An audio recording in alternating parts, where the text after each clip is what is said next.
पाहत आहात राजगड न्यूज। सत्यता हीच आमची ओळख। पुणे महानगरपालिकेने 6 महिन्यांपूर्वी स्वच्छता कर्मचाऱ्यांसोबत दीर्घकालीन करार करण्याचा निर्णय घेतला होता। मात्र अद्याप करारावर स्वाक्षरी करण्यात आली नाही। त्याऐवजी करारात कचरा वेचकाच्या स्वायत्तेला आणि काम करण्याच्या अधिकाराला थेट धोका निर्माण करणाऱ्या अटी ठेवल्या। त्याच्यामुळे शहरातील 10 लाख घरांमधून दररोज कचरा नेणारे 3900 कचरा वेचकांचे आणि त्यांच्या कुटुंबियांचा उदरनिर्वाह यामुळे धोक्यात येत असल्यामुळे स्वच्छता कर्मचारी पुणे महानगरपालिकेच्या समोर उपोषणाला बसले असून याचा आढावा घेतला आहे आमच्या प्रतिनिधी वर्षा काळे यांनी। पाहूयात। नमस्कार, राजगड न्यूजमध्ये आपलं स्वागत आहे। आज पुण्यामध्ये स्वच्छता कर्मचारी आहेत ते आज रस्त्यावरती उतरून आंदोलन करत आहे। पुणे महानगरपालिकेच्या बाहेर जे आहे त्यांचं आज आंदोलन सुरू आहे। फक्त काय मागण्या? आमच्या कराराविषयी मागणे 2020 पासून आम्हाला करार असा 5 वर्षाचा दिलाच नाही।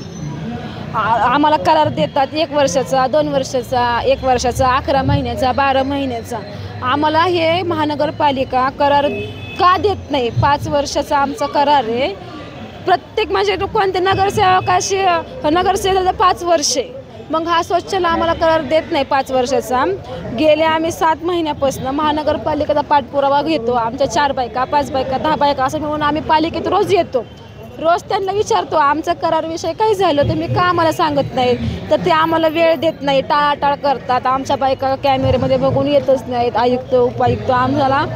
आणि त्यांनी आम्हाला असं आमचं स्पोषण केले की ते आम्हाला म्हणतात की जर स्वच्छच्या बाईच्या फिडरला जर क्रॉनिक स्पॉट झाला तर स्वच्छच्या बाईला दंड लागेल। आम्ही तर साफ करायचं, आम्ही घाण करायला जात नाही। 100% कलेक्शन करतो आम्ही, ओला सुक्का करतो। ओला सुक्का करून कचरा तर काही नागरिक असतात त्यांना पैसे द्यायचे नाहीत, ते रस्त्याला नेऊन कचरा फेकतात, तर त्याचा दंड आम्हाला का? आणि असं पण म्हणतात महानगरपालिका की जर एका बाईची जर त्या प्रभागामध्ये जर कंप्लेंट आली तर पूर्ण प्रभागाचं काम काढून आम्ही ठेकेदार पद्धत लावणार। तर ठेकेदार पद्धत का लावायची? तुम्ही सिस्टमॅटिकली तुम्ही करा ना। तुम्ही तुमचे जे महानगरपालिकेचे कर्मचारी आहेत, TSI, मुकद्दम आहे, DSI आहे, ह्यांनी आम्हाला सर्वे करून दिला पाहिजे। त्यांनी नागरिकांवर कारवाई केली पाहिजे। जेव्हा आम्ही त्यांना फोन करतो म्हणतो इथं या, इथं वल्ला सुका कचरा येतो, तेव्हा त्यांना यायचं नाही, त्यांना दंड लावायचा नाही। त्यांना फक्त दंड हा स्वच्छलाच का लावायचा आहे? स्वच्छ आणि कचरा वेचकामध्ये हे दरी टाकतात की स्वच्छ ही ठेकेदार आहे, पण स्वच्छ ठेकेदार नाही, स्वच्छ ही कचरा वेचकांची मालकी असलेली संस्था आहे। या स्वच्छ संस्थेमध्ये 3940 कचरा वेचक ह्या संस्थेचे मालिक आहेत। प्रत्येक सभासद प्रत्येकाचं एक मत आहे। त्यामुळे आमच्या अशा 3 मुख्य मागण्या आहेत। आमचा करार झाल्याशिवाय आज तर आम्ही इथनं जाणार नाही, करार घेणार आहेत। जे ह्यांनी आम्हाला नियम अटी लावल्यात महानगरपालिकेने त्यांनी त्या मागं घ्याव्यात, ही माझी नम्र विनंती। काय वाटतं होतील का मागण्या?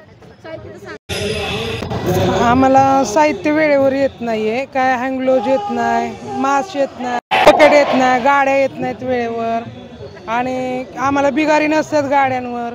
आम्ही सकाळी गेलेलो असतो ते संध्याकाळपर्यंत तिथंच असतो 5-6। आता गाडी पाठवून नंतर पाठवून गाडी काय पाठवत नाही। 2-2, 3-3 दिवसाचं आमचं कचरा तिथं असतं आणि परत म्हणायचं की तुमच्यावरच कारवाई करू आम्ही तुमच्यावर करू, तुम्हीच टाकता कचरा, तुमच्यामुळे राडा होतो, इथं पॉईंट तुम्हीच तयार करता। काय गाडी महानगरपालिकेची येते, त्याच्यावर कामगार ठेकेदाराचे येतात। ठेकेदाराच्या गाडीला बिगारी येत नाही, मग आम्ही कचरा टाकायचा कसा? आम्ही कचरा टाकायला गाडीत चढलो, आम्हाला दुखापत झाली तर हे काय म्हणणार तुम्ही का चढले? मग त्या ठेकेदाराला दंड का नाही?